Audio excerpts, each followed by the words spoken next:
सत्कार किया गया तथा वे भी श्री कृष्ण चारों ओर आसनों पर बैठ गए। इसके बाद भगवान श्री कृष्ण अपनी पूरा कुंती के पास गए और उनके चरणों में प्रणाम किए।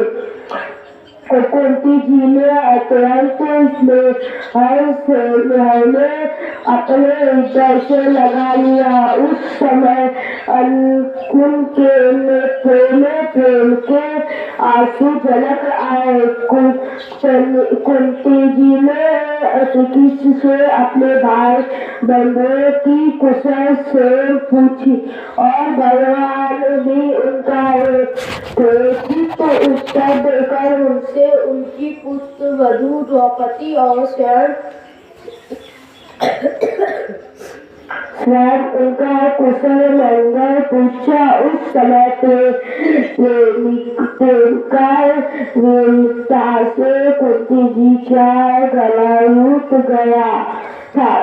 नेत्रों से आंसू बह रहे थे। भगवान के पूछने पर उन्हें अपने पहले के कलेश याद आने लगे और वे अपने को बहुत संभाल कर जिनका दर्शन समस्त कलेशों का अंत करने के लिए ही हुआ कहता है। भगवान श्री कृष्ण से कहने लगी थी कि जिस समय तुमने हम लोग को अपना कुटुंबी संबंधी समझकर सहयोग किया और हमारा कुशल मंगल जाने के लिए एक भाई अक्रूर को भेजा।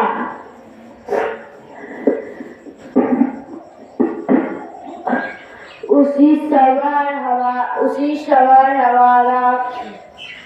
कल्याण हो गया। हम अनाथों को तुमने समाप्त कर दिया। मैं जानती हूँ कि तुम संपूर्ण जगत के परम हितैषी सुधर और आत्मा हो।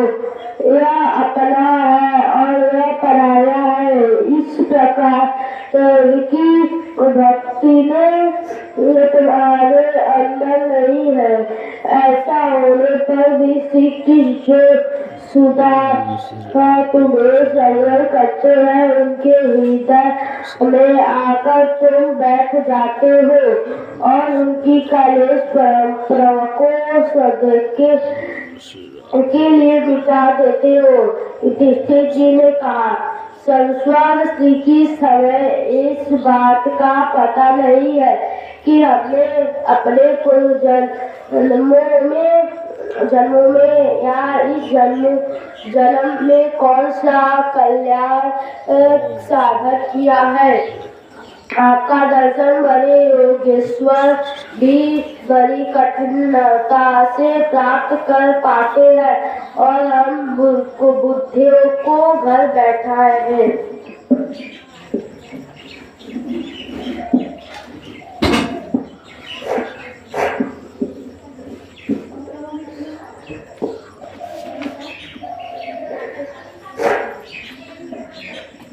आपके दर्शन हो रहे हैं।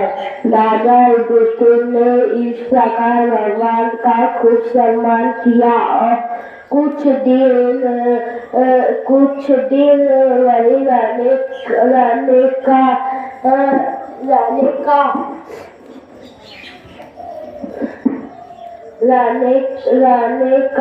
इस पर प्रार्थना की। इस पर भगवान श्री कृष्ण के नर नारियों के अपने दूरी से नारायणदा का दान करते हुए बरसात के 4 दिनों तक सुखपूर्वक वही गए। परीक्षित एक बार मणि अर्जुन ने धनुष बंधवाले 2 तर्कस लिए तथा भगवान श्री कृष्ण के साथ पहनकर अगले उस रथ पर सवार हुए जिस पर मानव चित्र से चित ध्वजा लगी हुई थी। इसके बाद वीरों को नाश करने वाले अर्जुन उस गहन वन में शिकार खेलने लग गए, जो बहुत से सिंह, बाघ आदि भयंकर जानवरों से भरा हुआ था। वहाँ उन्होंने बहुत से बाघ, सुअर, भैंसा, काले हिरण, सरभ, हिरण, खरगोश और सलख शाही आदि पशुओं पर अपने बलों का निशान लगाया। उनमें से जो यज्ञ के योग्य थे उन्हें स्वीकार पर्वत समय जाकर राजा युधिष्ठिर के पास ले गए। अर्जुन शिकार खेलते खेलते थक गए थे। अब वे प्यास लगने पर नदी के किनारे गए। भगवान श्री कृष्ण अर्जुन दोनों महारथियों ने यमुना जी में हाथ पैर धोकर उसका निर्मल जल पिया और देखा कि एक परम सुंदरी कन्या तपस्या कर रही है। उस श्रेष्ठ सुंदरी का चेहरा, दांत और मुख अत्यंत सुंदर थे। अपने प्रिय मित्र श्री कृष्ण के भेजने पर अर्जुन ने उसके पास जाकर पूछा, सुंदरी तुम कौन हो, किसकी पुत्री हो, कहाँ से आई हो और क्या करना चाहती हो? मैं ऐसा समझता हूँ कि तुम अपने एक पति चाह रही हो। है कल्याणी, तुम अपनी